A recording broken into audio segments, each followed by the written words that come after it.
প্রিয় উপস্থিতি, আবারও মঞ্চে ডেকে নিচ্ছি মাযহাবের পক্ষে ভাই মোহাম্মদ সাদিকুল ইসলাম। ভাই মোহাম্মদ সাদিকুল ইসলাম।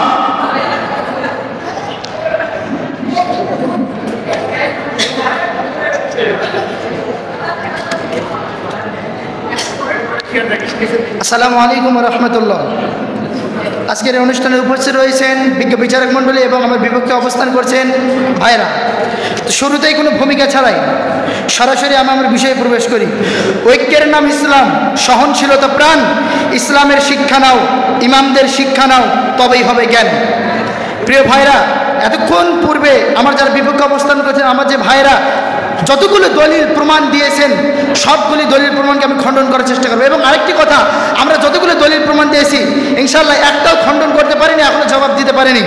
আমাদের এক ভাই বললেন যে যারা দিনকে বিভক্ত করেছে দলে দলে, এই আয়াতের ব্যাখ্যা করেছে মুসলমানদের মধ্যে, কিন্তু এই আয়াতের ব্যাখ্যা তাদেরকে দেখতে হবে। এই আয়াতের ব্যাখ্যা প্রমাণ করে দিনকে বিভক্ত করে দলে দলে মানে ইহুদি নাসারা খ্রিস্টানকে বোঝানো হয়েছে, এটা কোনো মুসলমানদের মধ্যে আহলে হাদিস হানাফিকে বোঝানো হয়নি। মাননীয় স্পিকার, এরপরে আমাদের আরেক ভাই যুক্তি উদাহরণ দিল যে মাযহাব মানতে হবে, 5 ওয়াক্ত নামাজের উদাহরণ দিল যে 1 ওয়াক্ত নামাজ পড়তে হবে, 4 ওয়াক্ত পড়তে হবে না, একজনের মাযহাব মানতে হবে, 4 জনের মাযহাব মানতে হবে না। প্রিয় মাননীয় স্পিকার, আমি তাদের দৃষ্টি আকর্ষণ করছি, আমাদের আজকে বিতর্ক প্রতিযোগিতার মেইন টপিক হচ্ছে যে মাযহাব মানা যাবে কিনা, কোনো একজন ব্যক্তির অনুসরণ করা যাবে, এই বিষয়ে কোনো আলোচনা নয়। মাননীয় স্পিকার, আরও একটি বিষয় যে আমাদের ভাইরা বারবার যে কথাগুলি বলছেন সেই কথাগুলি আমরা বুঝতে পারছি না এবং বুঝার মতো নয়। আমি আরেকটু বুঝাই দিতে চাই, মনে হয় আপনারা বুঝেননি মাযহাব মানেটা কি। মনে রাখবেন, মাযহাব মানে হচ্ছে পথ বা মত। মাযহাব মানে কারো অনুসরণ করে তাকলিদ করা নয়। আপনারা বারবার আলোচনার মেইন টপিকটাকে তাকলিদের দিকে নিয়ে যাচ্ছেন। মাযহাব মানা যাবে কিনা এই বিষয়ে আজকের আলোচনা। আমি বলবো যে মাযহাব মানে হচ্ছে সে আয়াত প্রমাণ করে, রসুলের সে হাদিস প্রমাণ করে। রসুল বলছেন তারাকতু ফিকুম আমরাইনে লাম তাদিল্লু মা তামাসসাকতুম বিহিমা কিতাবুল্লাহ ওয়া সুন্নতি রাসূলিল্লাহ।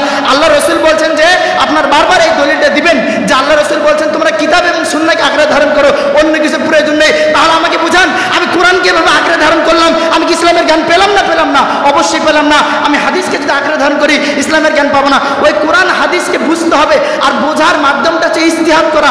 যে ইজতিহাদ করতে পারে, সঠিকভাবে করতে পারে, তার কাছ থেকে আমি যে মাধ্যমটা, তার কাছ থেকে যে জ্ঞানটা নিব, এটার নাম হচ্ছে মাযহাব। যে অন্ধ অনুসরণ করে, আমরা একজনের তো অন্ধ অনুসরণ করি না, যে ইজতিহাদ করে কোরআন এবং সুন্নাহর অনুযায়ী আমরা তার থেকে সে ব্যাখ্যা গ্রহণ করি। মাননীয় স্পিকার, আবারও বলবো যে মাযহাব আপনার আমার জীবনে সবচাইতে গুরুত্বপূর্ণ একটি টপিক। মাযহাব যদি না মানি এর ক্ষতি কতটুকু দেখুন। রাসূলুল্লাহ সাল্লাল্লাহু আলাইহি সাল্লাম বলছেন, জাবের রাদিয়াল্লাহু তাআলা আনহু বর্ণিত যে আমরা কিছু লোক একটা সফরে বের হলাম, তো এমন অবস্থা আমাদের সঙ্গী সাথীর মধ্যে একজন ব্যক্তির মাথা ফেটে গেল। তো এমন অবস্থা ওই রাতে তার স্বপ্নদোষ হলো।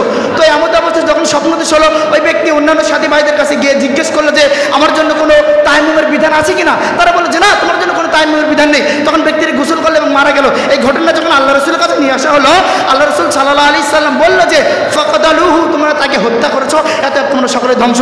এই হাদিস কি প্রমাণ করে না যে ভুলভাল ফতোয়া দেওয়ার কারণে যেই ব্যক্তি মারা গেল, আপনাদের মধ্যে যদি ভুলভাল ফতোয়া দেয় তাহলে ওই ব্যক্তির মধ্যে মারা যাবে। প্রিয় উপস্থিতি, বারবার ভাইরা বলছেন যে ইজতিহাদ যার করেন তার অনুসরণ করতে হবে, কিন্তু রাসূলুল্লাহ সাল্লাল্লাহু আলাইহি সাল্লাম বুখারীর হাদিস, কেউ যদি ইজতিহাদ করতে যায়, ইজতিহাদ করতে গিয়ে ভুল করে তার জন্য 1 নেকি, আর কেউ যদি ইজতিহাদ করতে গিয়ে সঠিক ইজতিহাদ করে তার জন্য 2 নেকি। প্রিয় ভাইরা, আমি বলবো যে মাযহাব যেটা বুঝাই, আমরা 4 ইমামের আনুগত্য করি, আপনারা বারবার 1 ইমামের দিকে নিয়ে যাচ্ছেন। আশা করব এই কাজটি আর করবেন না। এবং আমরা যদি আরও যদি মাযহাবের গুরুত্ব বুঝতে যাই, যে যখন রাসূলুল্লাহ সাল্লাল্লাহু আলাইহি সাল্লাম মুআয রাদিয়াল্লাহু তাআলা আনহুকে ইয়ামানে প্রেরণ করলেন, ইয়ামানে প্রেরণ করার সময় একটি কথা বলেছিলেন যে মুআয, তুমি যেখানে যাচ্ছ কি দিয়ে মানুষদেরকে দাওয়াত দিবে?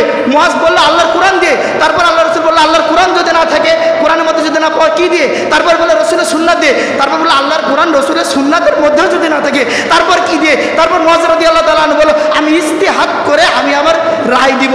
তার মানে কি এর দ্বারা প্রমাণ করে না একজন ব্যক্তির ইজতিহাদ করে তার কথাকে মেনে নেওয়া? মুআয রাদিয়াল্লাহু তাআলা আনহুর কথা ইয়ামানবাসী মেনে নিয়েছিল, তাহলে কি তার মাযহাবকে অনুসরণ করেনি?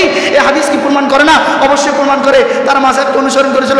আমি প্রশ্ন রেখে গেলাম, আপনাদের মধ্যে আবার প্রশ্ন রাখা হয়েছিল যে আমার একবার প্রশ্ন করেছিলেন যে আগে মাটি দিয়ে হাত হাত ধোয়া হতো ঘুমের পরে, এখন যদি সাবান দিয়ে হাত ধোয়ার সমস্যা আছে কিনা। আর একটি প্রশ্ন দিলাম, এই যে আমি এখন মাইক্রোফোনে কথা বলছি, এই মাইক্রোফোন আপনাদেরকে প্রমাণ করতে হবে কোরআন ও সহিহ হাদিসের কোন জায়গায় আছে যে মাইক্রোফোন দিয়ে আল্লাহ রাসূল কথা বলেছেন। পাবেন না, কারণ ইজতিহাদ করে মাইক্রোফোন আনা হয়েছে। আমি বিজ্ঞ বিচারক মণ্ডলীকে বলবো, আমাদের যদি যুক্তি এবং দলিল যদি সঠিক থাকে, আমরা যদি বিজয়ের কাছাকাছি যাই, অবশ্যই আপনারা আমাদেরকে বিজয় দান করবেন। এবং আমি বলবো যে সকলে একত্রিত হয়ে ইমামদের মত, আপনারা সহিটা মানেন, আমরা সহিটা মানি, কিন্তু আজকের আলোচনার মূল টপিক মাযহাব মানা যাবে কিনা। অবশ্যই আপনারা মাযহাব মানেন, আপনারা আসাদুল্লাহ গালিবের অনুসরণ করেন, আপনারা আব্দুর রাজ্জাকের অনুসরণ করেন, অবশ্যই তাদের কথাকে প্রাধান্য দেন, তাদের যুক্তি দেন। আল্লাহ আমাদেরকে কবুল করুক, সঠিকটা বুঝে তৌফিক দান করুক, সকলে হেদায়েত দান করুক। সকল বলে আল্লাহু আমিন। ওয়া আখিরু দাওয়ানা আলহামদুলিল্লাহি রাব্বিল আলামিন। আসসালামু আলাইকুম ওয়া রাহমাতুল্লাহ।